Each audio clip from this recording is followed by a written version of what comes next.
আমরা বাংলাদেশের এই গুরুত্বপূর্ণ সময়ে একটি নির্বাচনের পরে বাংলাদেশের একটি গুরুত্বপূর্ণ সময় এসে উপস্থিত হয়েছি, যে এই সময়ে এখনো বাংলাদেশে আবার নতুন করে বিভিন্ন ফ্যাসিবাদকে উস্কে দেয়া, আশ্রয় দেয়া প্রতিষ্ঠানগুলো, ফ্যাসিবাদকে ধারণ করা প্রতিষ্ঠানগুলো নতুন করে আবারও তাদের চেহারা দেখানো শুরু করেছে। আমরা দেখলাম গতকালকে থেকে শুরু করে বিগত কয়েকদিন ধরে কালের কণ্ঠ বাংলাদেশ প্রতিদিন নামক তথাকথিত কিছু মিডিয়া প্রতিষ্ঠান, যারা আসলে কোনো মিডিয়া কিংবা সংবাদপত্র নয়, বরং তারা কোনো ব্যক্তি গোষ্ঠী কিংবা দলের তোষামোদি করা, চাটুকারিতা করা এক একটা এজেন্ডা, এই বিভিন্ন মিডিয়া প্রতিষ্ঠান এবং হাউসগুলো নতুন করে দিনে দুপুরে আবারও ফ্যাসিবাদের দালালি করা শুরু করেছে।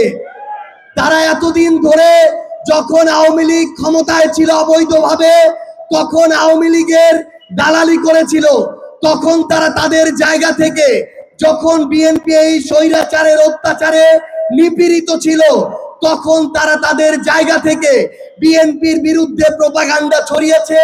জামাত সহ অন্যান্য যারা রাজনৈতিক দল ছিল তাদের বিরুদ্ধে তারা প্রোপাগান্ডা ছড়িয়েছে।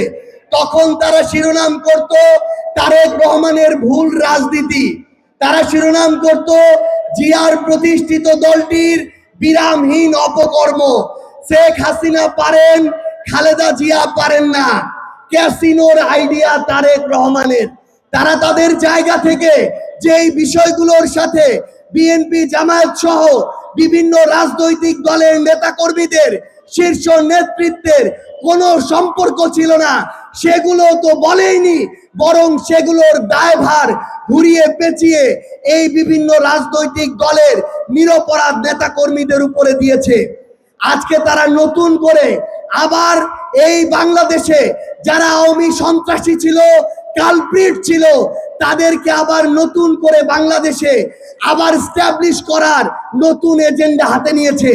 এই কারণে তারা এখন ইচ্ছাকৃতভাবে বিভিন্ন আওয়ামী লীগের পেজ থেকে কপি পেস্ট করে তাদের সংবাদপত্রে নিউজ প্রচারিত করে।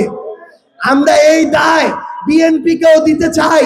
আমরা দেখলাম এই কালের কণ্ঠের যে সম্পাদক, সেই বিএনপি পন্থী সম্পাদককে কয়েকদিন আগে তারেক রহমান স্বাধীনতা পুরস্কার তুলে দিয়েছেন। মাননীয় প্রধানমন্ত্রী, আপনি কোন পুরস্কার কাকে তুলে দিচ্ছেন, কে কোন এজেন্ডা বাস্তবায়ন করছে, সেদিকে যদি আপনার নজর না থাকে, তাহলে আওয়ামী লীগের যারা দোষী ছিল, যারা অপরাধী ছিল, যারা জুলুম করেছে, তাদেরকে যদি আপনারা বাংলাদেশে পুনর্বাসনের এজেন্ডা নেন, যেই ফাঁদ আপনারা তৈরি করছেন, ওই ফাঁদে বিএনপির পতন হবে। এই সময়ের বেশি দিন বাকি নেই। আমরা এই জন্য স্পষ্ট করে একটা কথা বলি, যে কোনো রাজনৈতিক আহ্বান করব, আমরা আমাদের এই বাংলাদেশে, এই ফরিদপুরে, আমরা জুলাইয়ের পরে যারা জুলাই ছিলাম, আমরা একসাথে আমাদের রাজনীতিটা করে যেতে চাই। কিন্তু আমরা আপনাদেরকে ওই পথে, ওই আকাঙ্ক্ষায় আগামীর বাংলাদেশে কথা এবং কাজে দেখতে চাই। সবাই ভালো থাকবেন। ইনকিলাব জিন্দাবাদ, জাতীয় নাগরিক পার্টি এনসিপি জিন্দাবাদ।